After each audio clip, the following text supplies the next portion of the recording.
What's up, everybody? Ricky Widmer here, along with the one, the only, Brandon Swanson. Hey. And welcome into another edition of the Primetime Podcast. And if you're on YouTube, hello. It is great to see your wonderful faces again today. If you're on Blog Talk Radio, iTunes, or Stitcher, thank you guys for giving us the download and the listen today. As Brandon, it is now part dose of our ACC preview. We looked at the Atlantic Conference last week. Right now, we're actually recording these two back to back because as you guys are watching or listening to these, me and Brandon are not here in Chicago. We're in sunny, well, I hope it's sunny. I hope it's sunny Anaheim for VidCon, as we're going to hopefully be learning a lot to help the channel and make this product better for you guys. But so you're watching this, but we're recording this in the past. So kind of a little time loop situation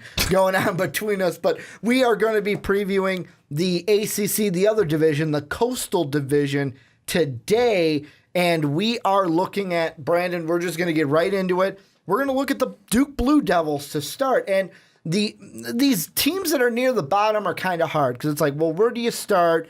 Do you focus here? Do you focus there? What I want to ask you to start this is Duke's at the bottom. They are at the lowest you could go in the division. Is there any, do you see this team improving this season, not being in the cellar and maybe getting back to where they were not even a few years ago when it was like, wow, Duke is not a bad football team. Maybe it's not only a basketball school. Well, Ricky, I think that after last year, you only win one conference game, you go 4-8. There's really nowhere to go but up on that one. And the reason I say that is because you take a look at what Duke did last season and some of the games that they could not hold teams down. They could not do it. In some of their wins and even in their losses, you give up 24 points in a loss, 24 points in a loss. You beat Notre Dame, and you still give up 35. Everyone beat Notre Dame, and you still give up 35 points. Even NC State beat them in a tsunami. That's very true. You give up 24 points, 38 points, 24 points, 56 and 40. To end the season back-to-back and even in a win, give up 27 points to North Carolina. So the big problem to me for Duke is the defense and not being able to stop anybody. That's the big thing.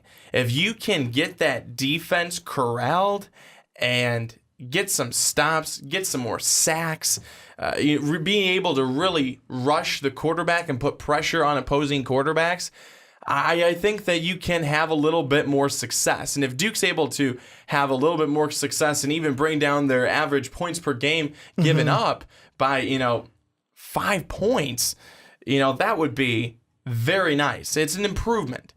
But also for Duke, too, on the offensive side of the football, I think that they know that they need to get better. And we saw last year Thomas Sirk was their starting quarterback to start the season, got injured early on, so they go to Daniel Jones. Jones ends up having a formidable season with them.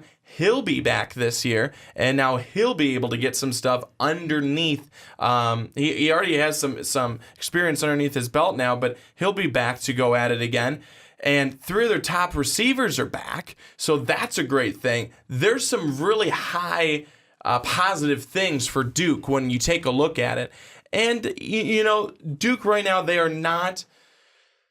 You kind of hit it right when you started off, is when you talk basketball, Duke is someone you're always talking about. If you're not, there's something wrong. But with football, Duke is not the team that you talk about when you're talking about really good college football teams. Well, it's gonna take a little bit for Duke to get back there. But I think that with some improvement on the defensive side, with more consistent offensive production, they can be on their way to being a team that people will talk about. Well, and that's just it. I mean, since the 2013 season... 2013 was that year where Duke 10-4 season actually cracked the top 25. We're like, holy shit, we got a football team here, boys. We got a football team here in Durham. Then they go 9-4, 8-5. So when you see a 4-8, 1-7 season like it was in 2016, you kind of sit there and go, huh? What happened? And I mean, a lot of teams that are near the bottom, the one thing we've talked about enough when it came to the Atlantic Division for the lower teams are injuries. There were injuries last year that happened, a lot of them. And they need to overcome that. But the one thing that I wanted to focus on that you mentioned, the defense. And there's some good and bad when it comes to the defense. The good is that they're returning their top 2 tacklers from last year, and Ben Humphreys and Joe Giles Harris. They're both coming back. They combined for 213 tackles and 20.5 tackles for loss. However, the bad news, Duke's got questions at everywhere but linebacker. Mm-hmm. They've got questions in the front 4, questions in the secondary. So the defense is really just the linebackers, and then questions all the way around. And for Duke, I think the big thing is just it's Coach Cutcliffe basically saying, let's get back to what we do. Let's get back to what I have established as Duke football. And, I mean, the thing that we've asked about many of the coaches down here is it's been, could this next season be the make or break season for them? Could they be on the hot seat? I don't think that happens to Cutcliffe. I mean, this is a season that after his first 3, this is one where it's like, okay, everybody gets one.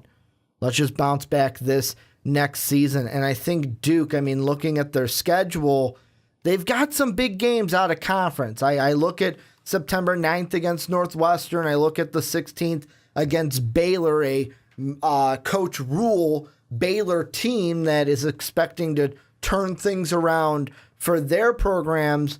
Those are tough games. They're not like upper echelon. It's not like Florida State going up against Alabama, but those are 2 opponents where if I'm Duke, I'm going, okay, I got to bring my A game. I got to bring my A game for those out of conferences. And then when you look in conference, the only team, the star team that they got to play from the other division is Florida State. They get them at home, but you got to play everyone else. You got to play Miami. You got to play UNC on the road, and then you got to play Virginia Tech on the road. That's the big 2. The 2 teams that were the top of the division, you have them on the road this year. And I give Duke a lot of credit because not only, I understand they're both at home, but the 2 teams that you mentioned for their out-of-conference games, Northwestern and Baylor, formidable programs. Well, Baylor wasn't for a little bit, when they were all off. Never mind. I was going to say off raping everybody. I can't say that. It's very bad. So we'll just leave that part off. But you have to give Duke a lot of credit here, Ricky. It's the fact that they're at home. Yes, I understand that. But those 2 games that are out of conference with Northwestern and Baylor. Baylor program that was in disarray for a little bit. They're trying to get it back. Questionable morals. Yes. Very to questionable say morals. the least. Northwestern formidable program as well. And I think you go back-to-back on those. But then you're on the road in North Carolina. Back home against Miami. You have NC Central to start it off. Okay, you're eating your cupcake real quick to start, but then you have 4. You have 4 games where you have got to be on your A game if you want to win. So I give them a lot of credit. They could have done, okay, Northwestern here. We'll have Baylor later in the season. They could have tried to do that. They did not. No. They did not. And I give them a lot of credit for that. And another point that I want to bring up about what I think is probably going to be one of the most important things for Duke this year. It's scoring more points. They gave up a lot last year because, again, we both talked about it. There was no good part of the defense last season.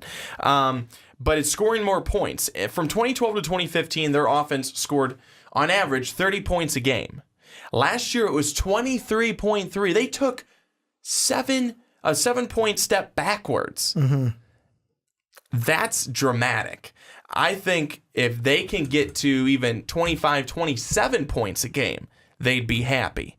But again, sometimes it's baby steps, but they need to be able to score more. And that's going to fall on Jones. That's going to fall on Jones as the quarterback.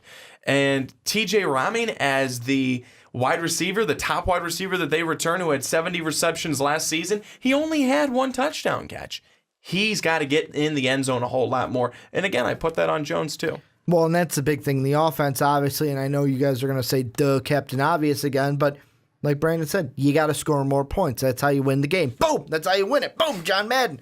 But the thing I look at, I focus on this defense. I can't get my mind off the defenses. Can they answer those questions at the secondary, at the front four, and can they use their linebacking core to kind of carry that and kind of mask some of the question marks that they do have at defense? Because I look at the teams that they're playing. Miami can put up points.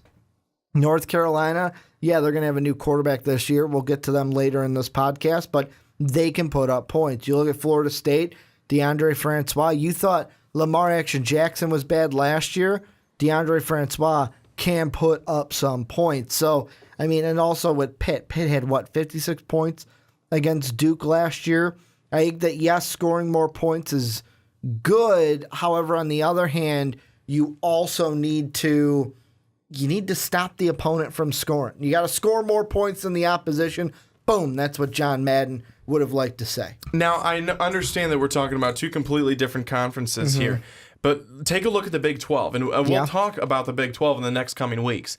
But it's about the fact that they don't have really a whole lot of they don't focus on that, or at least they don't seem to. They still have defensive coordinators on the staff, but I'm not sure why.